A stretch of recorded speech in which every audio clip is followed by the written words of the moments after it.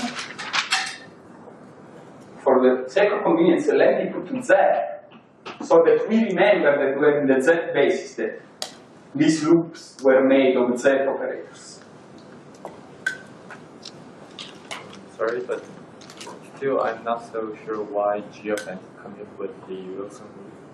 Because if I act on g of n at some point, like let's say this bucket and star overlap at 2 points. Yeah. And can we say that acting on star first and then bucket is equal to acting on bucket first and acting on star? Well, do the calculation, but the answer is this. Okay, so let me call this spin 1 and this spin 2, okay? The other spins don't matter. So here we have x1, x2, x3, x4, okay? And here we have z1, z2, z whatever, 5, z6, okay? So our operators that we're trying to commute are, well, you see, those that have no overlap, I don't really need to consider them, everything commutes. So it's x1, x2, commutator with z1, z2. Well, this is 0. Can you see that? So I'll just do the exercise. Because x1, z1 anti-commutes and x2, z2 anti-commute, so the product is will give you the commutator and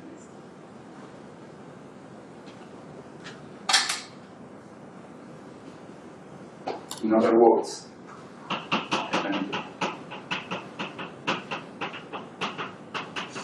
Okay, to obtain this, I have to pass this through this and through this. So when I pass it through this, nothing happens because there are different spins. When I pass it, I get a minus. But then I have to do it also with this one, and I get again a minus, so that itself. And so this minus that is 0.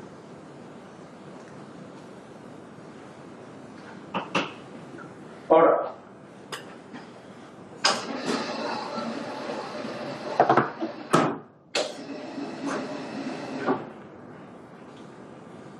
Okay, so this is a basis.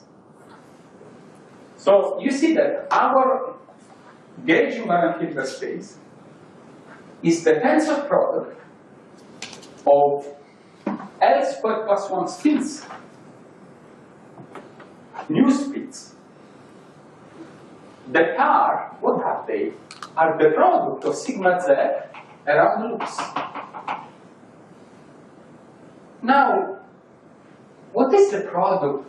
You see, on links, it's like we have a field. It's a discrete field, it's the simple field that you can have. It's a scalar field that is discrete, has only 2 values, plus 1 and minus 1. But now so what is BP? It's the product of the value of this field around the placket. So it's the circuitation of this field, which by the Stokes theorem is the flux. So we call this quantity the Z-tuple flux.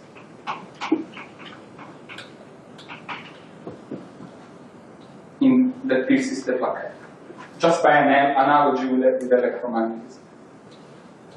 So our degrees of freedom are the fluxes. So for every plaquette, we need to know if there is we say there is a flux if the eigenvalue is -1, and we say there is no flux if the eigenvalue is +1.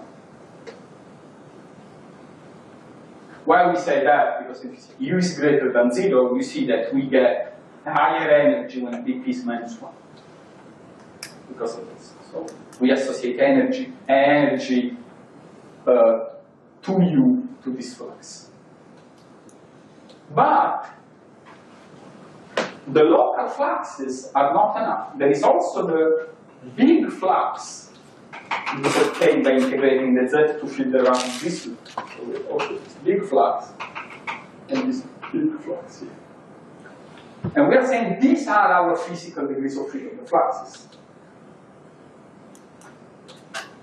However, it would seem that given our notion of space that we have defined with the lattice, this Hilbert space is very strange because, okay, these are local quantities, but these are non-local quantities. So if you feel that the quantum lattice gauge theory is weird because it has a non-local Hilbert space, you are right. It is weird. You may wonder whether it is realized in nature. Okay, we have just defined the theory. We don't know if it is realized in nature. And I would say chances are that it's not. Why do you say chi1 and chi2 being non-local? Like the way you define the local is like if the operator have a finite support, you say it is local, and still have a finite support. No, it's scales with F. It's not order 1.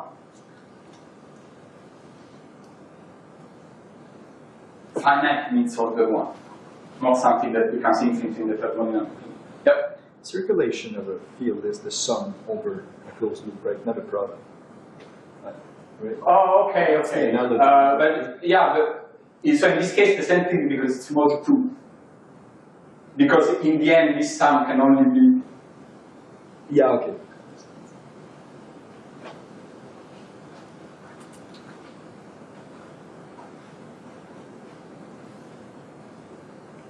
I could decide that my field is e to the sigma z.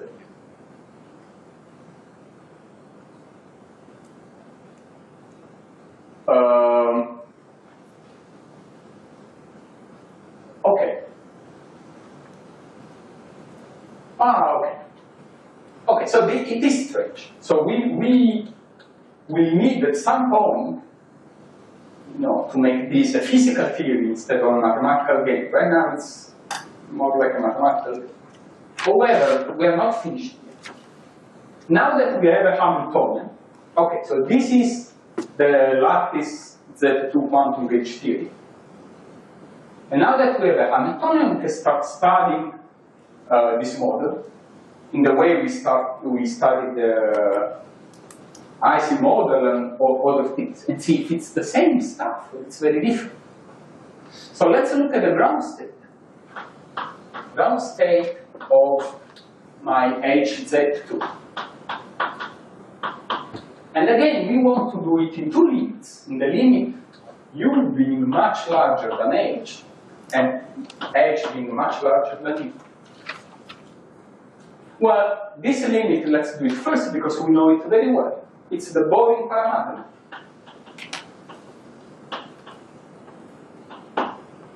And ground state is unique.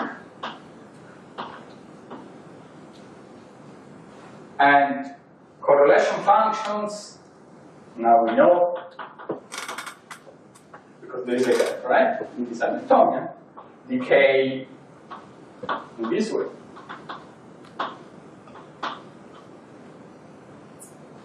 And now let's look at this limit. So let me take H equals 0. First of all, so we don't know our proposal. Okay? It's a paramagnet or it's a ferromagnet? Well, we need to see if there is a residual magnetization. So what do? We need to see what is the expectation value in the ground state of some magnetization, right? Like sigma, I, and now you tell me, in what direction I have to measure magnetization? Huh? Loud.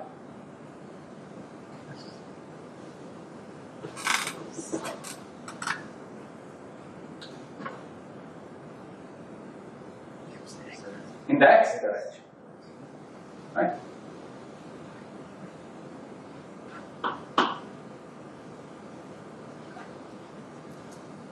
Or actually, sorry, no, not in the x direction, sorry, because x is our external, in the z direction.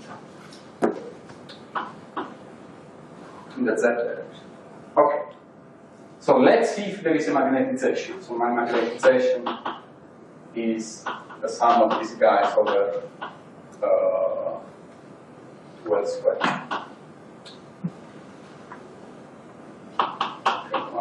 Square, sum of the line. So this passes on people. This is what is. here I have sigma z I. So this is the ground state of our theory. For the Hamiltonian H-Z2, does it include chi-1, chi-2?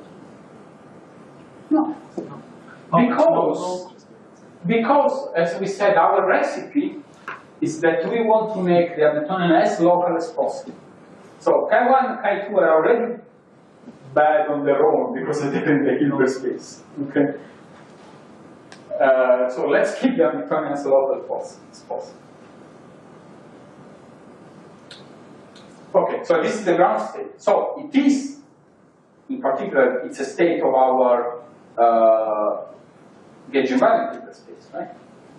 So this means that for every n, Gn 0, 0. Right? So I can put Gn here and Gn here.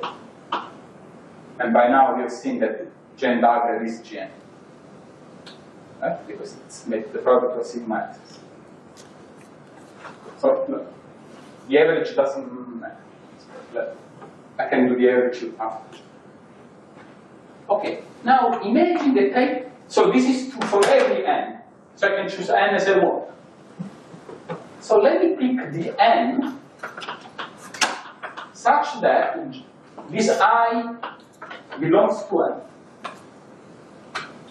Okay? So you see, if I want to pass this on the other side, they are anti-commutative. Right? Because Gn is made of sigma x, sigma z, they must anti-commutative. So this is equal to minus 0 sigma zi Gn square 0. This is the identity. So this expectation value is equal to its opposite, so it's 0. So there is no spontaneous magnetization. So in some sense it's a paramagnet, right? But it's what we call paramagnet.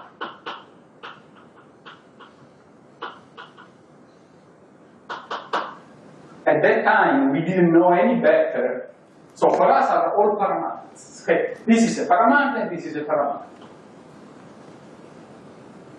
So they seem to very boring phases. However, who invented this theory? That was Wegener in 73, I think. Noticed that in spite of being in spite of the fact that these two phases are the same phase, according to Wegener, because they are both paramagnets. However, there is a phase transition. Okay? So there is a phase transition, but it's between two same phases, apparently. So why? How do we know that there is a phase transition?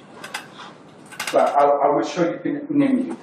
Fact is that now we know more than Wegener. So this is not a paramagnet, because now we see that there are those skies. And as you notice, those skies are not in the Hamiltonian. So let's look at this ground state. So how do I find the ground state of this for u much greater than h, in the limit of h going to 0? Well, in the limit of h going to 0, the Hamiltonian is just the sum of the dp's. Every time I have a no flux, I have energy minus u. Every time I have a flux, I have energy plus u. So the ground state, 0, is the state where all the dp's are 1. If all the dp's are 1, the energy is minimized. It's easy to, I can satisfy all these constraints independently because they are commutative. So that's the ground state. So there are no fluxes. However, look, so what about chi1 and chi2? Well, I can still choose chi1 and chi2 any way I want. Plus or minus 1, plus or minus. So the ground state is fourfold degenerate. Okay, so this is not a boring paramagnet because the GS has a four-fold degeneracy.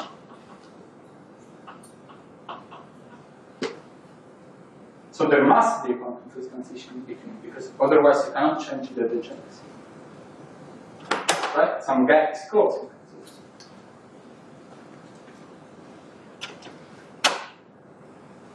And now this is weird, because now we have a degeneracy without symmetry breaking. Because there is, if we had symmetry breaking, then we would have a spontaneous magnetization. Moreover, if you now compute correlation functions at the distance, exactly by the same argument, they're exactly zero, at least in this limit of h is equal to 0. And tomorrow, or in the tutorial, I don't remember, we will show that for imperturbation theory, for small h, instead of being exact at 0, they decay exponentially. So this is the new thing we were looking for. We have a degenerate ground state with no symmetry breaking and exponential decay of correlation functions. So this is a new kind of order, because that's a completely different behavior of the correlation functions. So this is a new kind of order.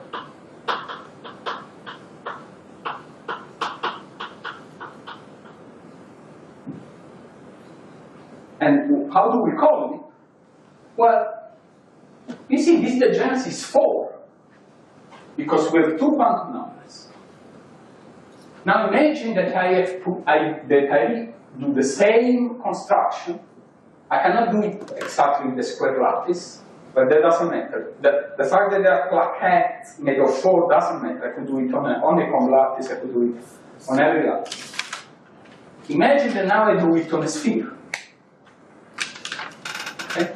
Now all the loops would be contractible, right? So I would have enough degrees of freedom to label everything. So the degeneracy will be 1. And what if I do the same construction on something with 2 handles? Well, now how many non-contractible loops I have? 1, 2, 3, 4. So my degeneracy now is 16 to the 4. So the degeneracy, so the dimension of the ground state is equal to 2 to the 2g, where this is the genus of the Riemann surface.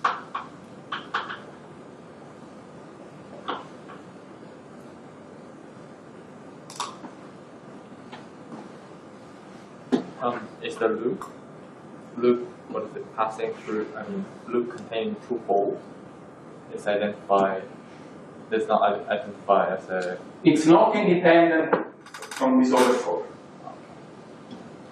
You can make it by using plaquettes and the order 4. These 4 are the independent ones. So because this degeneracy, that is the new structure that we have, degeneracy without symmetry breaking, is of topological origin, in fact, it depends explicitly on topology. This new kind of order, we call it topological order.